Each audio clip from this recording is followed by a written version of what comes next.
Hello friends, ഇന്ന് ഞാൻ വന്നിട്ടുള്ളത് നല്ല സൂപ്പർ ടേസ്റ്റിലുള്ള ഒരു മുട്ടക്കറിയുടെ റെസിപ്പി ആയിട്ടാണ്.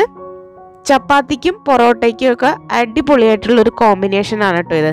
അപ്പോൾ നമുക്ക് റെസിപ്പിയിലേക്ക് പോകാം. അതിനു മുമ്പായിട്ട് ഈ ചാനലിൽ നിങ്ങൾ ഇതുവരെ സബ്സ്ക്രൈബ് ചെയ്തിട്ടില്ലെങ്കിൽ ഒന്ന് സബ്സ്ക്രൈബ് ചെയ്ത് സപ്പോർട്ട് ചെയ്യുക. തൊട്ടടുത്തുള്ള ബെൽ ഐക്കണും കൂടെ ഒന്ന് ഇനേബിൾ ചെയ്യാൻ മറക്കല്ലേ.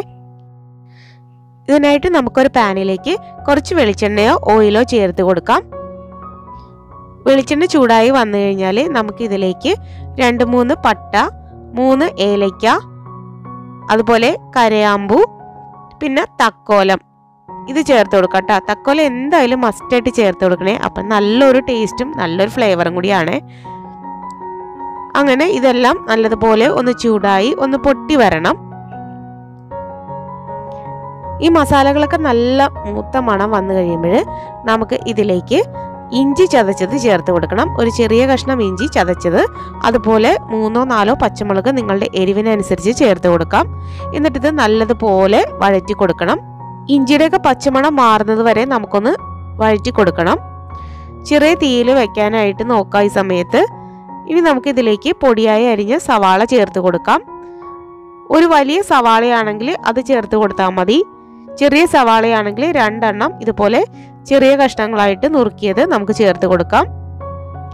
നല്ലതുപോലെ ഒന്ന് ഇളക്കി കൊടുത്തുകൊണ്ടിരിക്കാം. ഇനി സവാളയൊക്കെ നല്ലതുപോലെ വാടി വരണം. ലേശം ഉപ്പും കൂടി ഇട്ട് കൊടുക്കുകയാണെങ്കിൽ സവാള പെട്ടെന്ന് തന്നെ വഴന്നു വരും. അപ്പോൾ നമുക്കൊരു മീഡിയം ഫ്ലെയിമിൽ വെച്ച് ഇനി നല്ലതുപോലെ ഒന്ന് സവാള വഴറ്റിയെടുക്കണം. കുറച്ച് കറിവേപ്പിലയും കൂടി ചേർത്ത് നമുക്ക് നല്ലതുപോലെ ഒന്ന് വഴറ്റി കൊടുത്തുകൊണ്ടിരിക്കാം. സവാള വഴന്നു വരുന്ന നേരം കൊണ്ട് നമുക്ക് കുറച്ച് കാര്യങ്ങളൊക്കെ ചെയ്ത് വയ്ക്കാം. ഇടയ്ക്ക് ഇളക്കി കൊടുക്കാൻ മറക്കരുത് കേട്ടോ. അപ്പോൾ നമുക്കിനി വേണ്ടത് തക്കാളിയാണ്. ഒരു വലിയ തക്കാളി ഉണ്ടെങ്കിൽ അത് എടുത്താൽ മതി. അതുപോലെ പുളിയുള്ള തക്കാളി ആണെങ്കിൽ 1 എണ്ണം മതി. പുളിയില്ലാത്ത തക്കാളി ആണെങ്കിൽ 2 എണ്ണം. അതുപോലെ ചെറുത് നമുക്ക് ഒരു മിക്സിയുടെ ജാറിലിട്ട് നല്ലതുപോലെ ഒന്ന് അടിച്ചെടുത്ത് വെക്കണം. ഇപ്പോൾ സവാളയൊക്കെ നല്ലതുപോലെ വഴന്നു വന്നിട്ടുണ്ട്. നല്ലതുപോലെ മൊരിയാൻ നിൽക്കേണ്ട ആവശ്യമില്ല. ഒന്ന് വാടിക്കഴിഞ്ഞു കഴിഞ്ഞാൽ നമുക്കിതിലേക്ക് പൊടികളൊക്കെ ചേർത്ത് കൊടുക്കാം. 1/2 ടീസ്പൂൺ മഞ്ഞൾപ്പൊടിയും, 1.5 ടീസ്പൂൺ മുളക് പൊടിയും, 1/2 ടീസ്പൂൺ കുരുമുളക് പൊടിയും നമുക്ക് ചേർത്ത് കൊടുക്കണം. എരിവൊക്കെ നിങ്ങളുടെ പാകത്തിനനുസരിച്ച് ചേർത്ത് കൊടുക്കാം. എന്നിട്ട് നമുക്കിത് നല്ലതുപോലെ ഒന്ന് ഇളക്കി കൊടുത്തുകൊണ്ടിരിക്കണം. ലോ ഫ്ലെയിമിൽ വെച്ച് ഈ പൊടിയുടെയൊക്കെ പച്ചമണം മാറുന്നത് വരെ നല്ലതുപോലെ ഒന്ന് ഇളക്കി കൊടുത്തുകൊണ്ടിരിക്കാം. പൊടികളൊക്കെ നല്ലതുപോലെ മൂത്ത് വന്നു കഴിഞ്ഞാൽ നമുക്കിതിലേക്ക് തക്കാളി അരിച്ചത് ചേർത്ത് കൊടുക്കാം.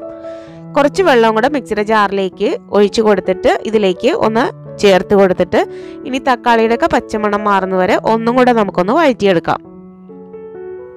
അപ്പോൾ ഇനി തക്കാളിയൊക്കെ വേകാനായിട്ട് ഒരു 2-3 മിനിറ്റും കൂടെ ഇതിൽ കിടന്ന് നല്ലതുപോലെ തിളച്ച് ഇതൊന്ന് വെന്ത് വരണം.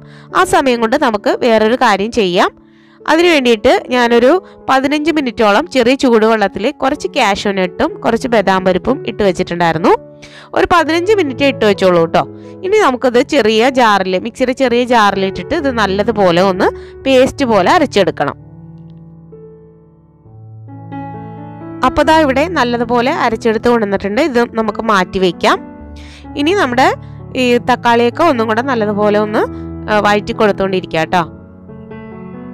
അപ്പോൾ നല്ലതുപോലെ ഒന്ന് വെന്ത് വരണം. ഈ സമയത്ത് നമുക്ക് ഉപ്പൊക്കെ ഒന്ന് ടേസ്റ്റ് ചെയ്ത് നോക്കാം.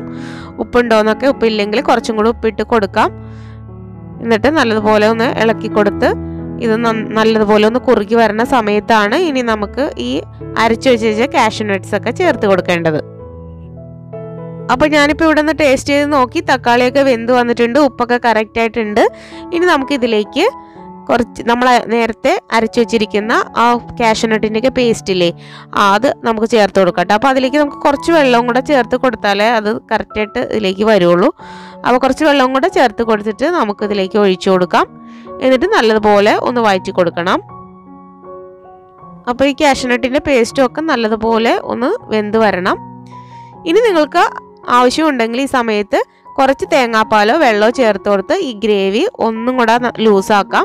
അല്ലെങ്കിൽ ഈ ഒരു പാകത്തിന് മതിയെങ്കിൽ അത് തന്നെ ചേർത്താൽ മതി. ഞാനിവിടെ കുറച്ച് തേങ്ങാപ്പാൽ ഇതിനകത്തേക്ക് ഒഴിച്ചു കൊടുത്ത് ഗ്രേവി ഒന്ന് ലൂസാക്കുന്നുണ്ട്.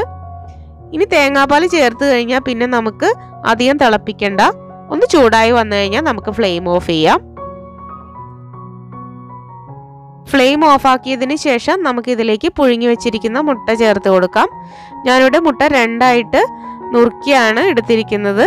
അത് നമുക്കിതിലേക്ക് ചേർത്ത് കൊടുക്കാം. വേവിച്ച് വെച്ച മുട്ട ചേർത്തിട്ട് അതിലേക്ക് കുറച്ച് ഗ്രേവിയൊക്കെ അതിൻ്റെ മുകളിലേക്ക് ചേർത്ത് കൊടുക്കാം. കുറച്ച് കറിവേപ്പിലയും കൂടി ഇട്ട് കൊടുത്താൽ നമ്മുടെ അടിപൊളിയായിട്ടുള്ള മുട്ട കുറുമ ഇവിടെ റെഡി ആയിട്ടുണ്ട്. അപ്പോൾ മുട്ടക്കറി നിങ്ങൾ ഇതുവരെ ഇതുപോലെ വെച്ചിട്ടില്ലെങ്കിൽ നിങ്ങളൊന്ന് ട്രൈ ചെയ്ത് നോക്കാം. അപ്പോൾ നിങ്ങൾക്ക് ഈ വീഡിയോ യൂസ്ഫുൾ ആയെങ്കിൽ ഒന്ന് ലൈക്ക് ചെയ്യാനും ഒപ്പം സബ്സ്ക്രൈബ് ചെയ്യാനും മറക്കരുത്. അപ്പോൾ നമുക്ക് പുതിയൊരു എപ്പിസോഡിൽ പുതിയൊരു റെസിപ്പിയുമായിട്ട് വീണ്ടും കണ്ടുമുട്ടാം.